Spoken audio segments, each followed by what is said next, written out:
L'émission qui suit a été réalisée par les membres de la communauté avec l'aide de Télé Cogeco.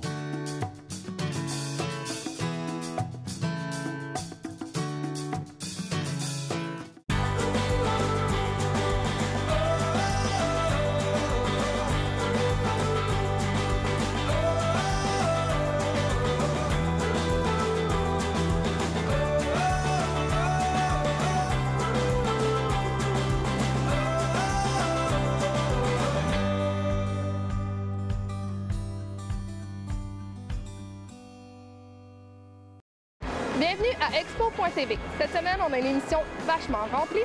Je m'informe de plus près sur Robot Léo, le premier système de traite entièrement informatisé. Je rencontre des producteurs bovins et on discute jugement hosting. Bonne émission!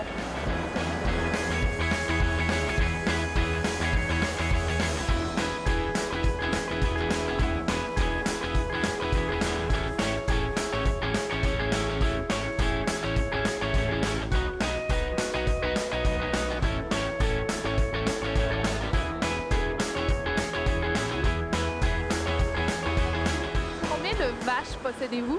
Présentement, on a environ 240 têtes à la ferme, ce qui veut dire environ 110 vaches laitières, puis le reste, c'est l'élevage, les jeunes génisses d'élevage, tout ça. Est-ce que vous tirez toutes vos vaches tous les jours? On fait la traite 2 fois par jour, soir et matin, à heure précise, en 5h30 le matin, puis 5h le soir.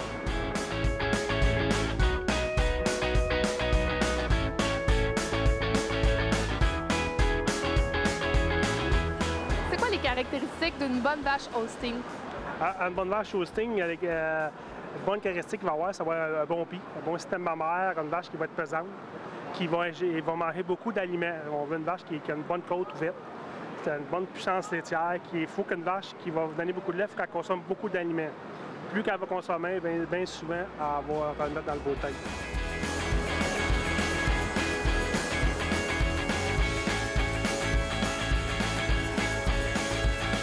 Chaque producteur a sa façon d'alimenter différente.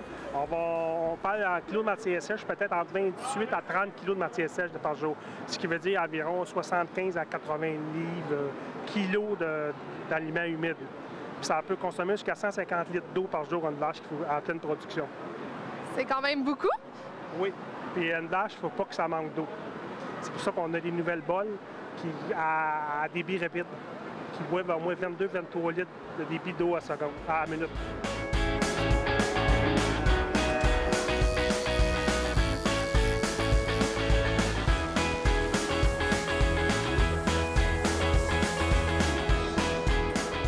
Qu'est-ce qui différencie la vache Ayrshire des autres races de vaches? Bien, par sa couleur, premièrement. C'est une vache qui est brune et blanche. C'est une vache qui est facile à travailler avec. Les composantes sont élevées, gras, protéines.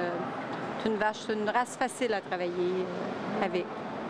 C'est donc pour cette raison que vous avez choisi de travailler spécifiquement avec cette sorte-là? Ou... Bien, nous autres, c'est de génération en génération. Moi, j'ai été élevée sur un troupeau Ayrshire au Lac-Saint-Jean. Mon mari, c'est la 4e génération sur la ferme à Granby.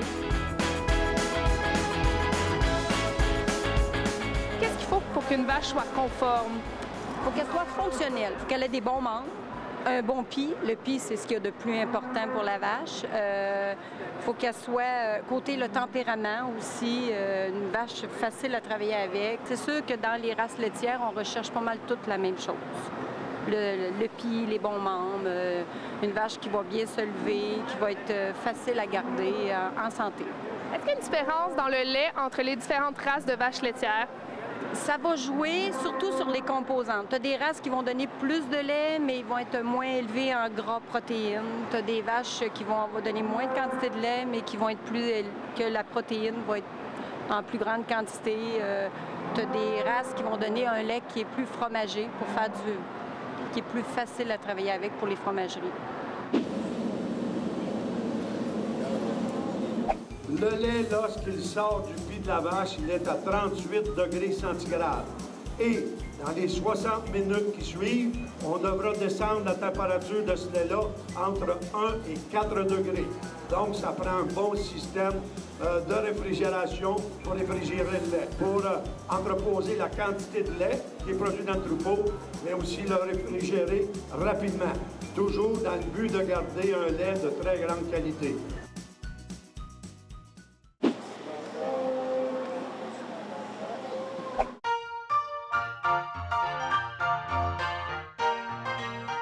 1993 qu'est né le Salon des races.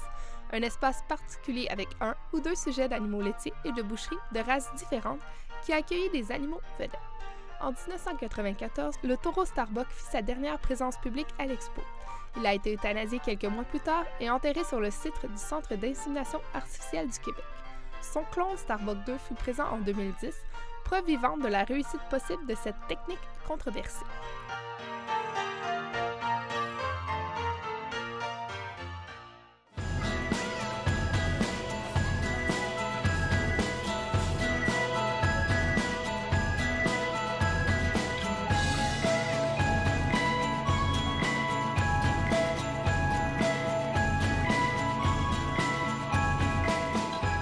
Le robot Léo, c'est un robot unique au monde qui se déplace dans l'allée pour aller traire les vaches en réalité. C'est le seul robot qui se déplace. Tous les autres robots peuvent être en stationnaire.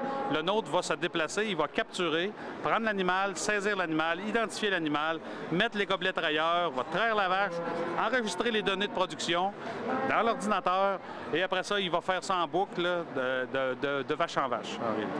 Et ça de manière entièrement automatisée? Totalement automatisé, full Internet. On est sur Internet, sur iPad, partout où tu es capable d'être en connexion Internet, tout va bien fonctionner. Tu es capable de le contrôler à distance, tu es capable de le partir, l'arrêter, voir les caméras, tout, tu vas tout avoir là-dessus.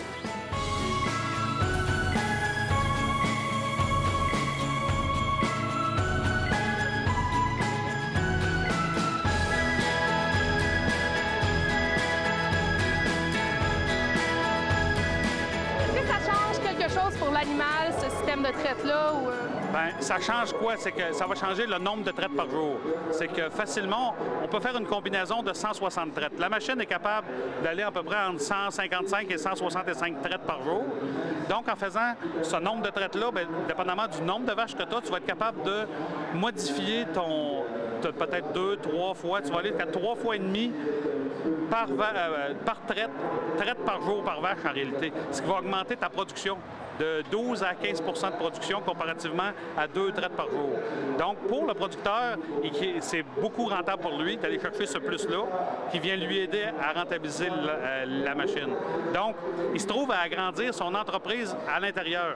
Donc, en augmentant le volume de production par place dans son entreprise, ce qu'il va faire, c'est qu'il va chercher plus de lait par place, plus de lait, donc il va être capable de mettre plus d'animal dans le même bâtiment. Il va obtenir un bâtiment plus rentable. J'imagine que la vache nécessite un petit temps d'adaptation cependant. Oui, c'est sûr qu'en partant, là, il y a toujours quelques jours. Mais je vous dirais, après 4 à 5 fois que la vache a appris à reculer dedans, 4-5 fois, ça va très, très bien. Puis on les voit ici même, là, la vache n'a même pas besoin de... Les bras avancent un petit peu, puis tout de suite, ils rentrent dedans. Ils viennent d'habituer. Ça vous dirait, là, après 7-8 fois, là, ça rentre quasiment comme ça.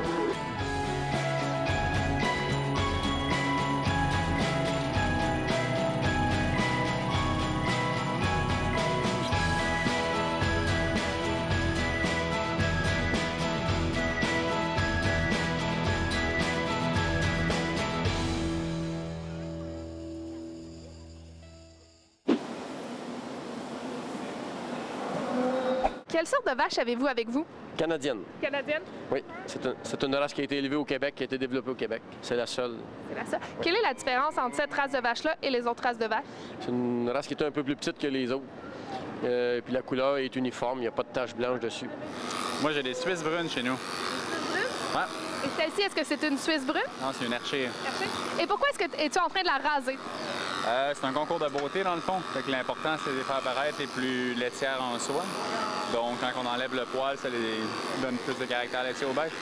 Ça, ce sont des Jersey. On a des Holstein aussi, mais ça, c'est des Jersey. De la Jersey.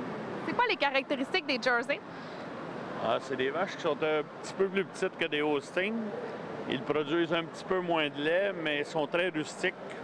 Puis les composantes au niveau de la matière grasse et de la protéine est plus élevée. Des Hershire. Hershire? Donc, plus petits que des Holstein, j'imagine? Oui. Est-ce que ça a d'autres caractéristiques? Bien, ils sont reconnus un peu pour la qualité de leur lait, là. Ils font un lait d'un petit peu plus de meilleure qualité. Hereford. C'est quoi la caractéristique de ces vaches? Elle est rouge et blanche. Les Holstein. Est-ce que vous avez juste des Holstein? Ma fille a des cimentales. C'est quoi la différence entre les deux?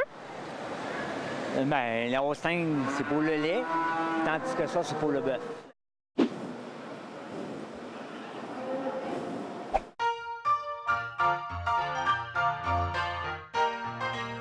L'avènement des soirées de bingo à l'exposition dès 1957 et jusqu'à l'année 2001 a rapporté près de 1 million de dollars.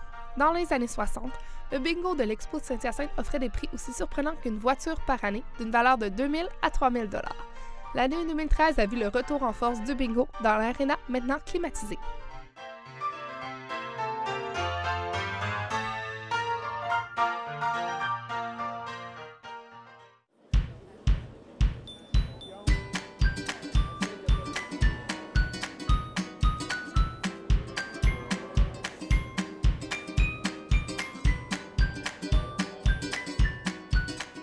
En fait, ce matin, c'est un concours spécifiquement pour les jeunes de moins de 25 ans. C'est le concours des jeunes ruraux, donc notre relève éventuellement.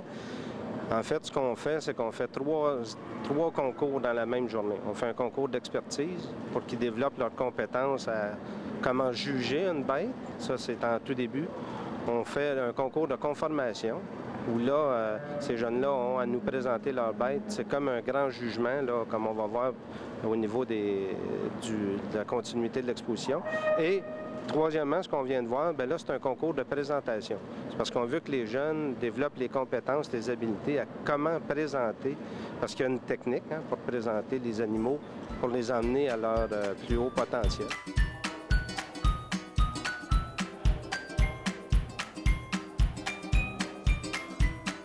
Vous jugez les plus jeunes selon les mêmes critères que les plus vieux? Ou... En fait, c'est juste une progression dans l'exécution de la présentation. Les plus jeunes, on va aux besoins de base, l'attention au juge, le contrôle de l'animal, ces choses-là. Puis plus on progresse, bien là, on veut avoir des présentateurs qui sont même en mesure d'améliorer leur bête pour la rendre encore plus compétitive. Donc, qui connaissent en plus les forces et faiblesses de leur animal, qui sont capables d'amoindrir les faiblesses puis d'amplifier les forces pour le jeu.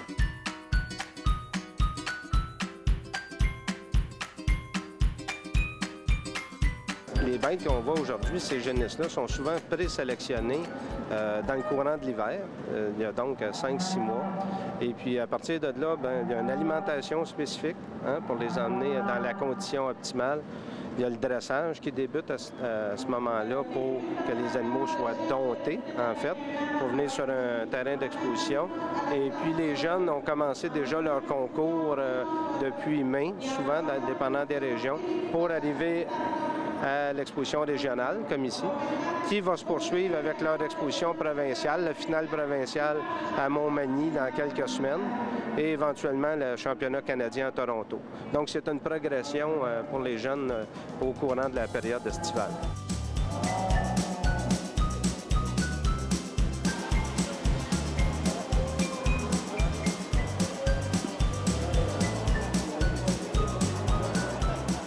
Dans l'émission d'aujourd'hui, on a pu en apprendre un peu plus sur RoboLéo et sur les vaches. J'espère que vous avez apprécié autant que moi. La semaine prochaine, on met les animaux de côté pour s'intéresser à quelque chose de plus bruyant et musclé. C'est un rendez-vous.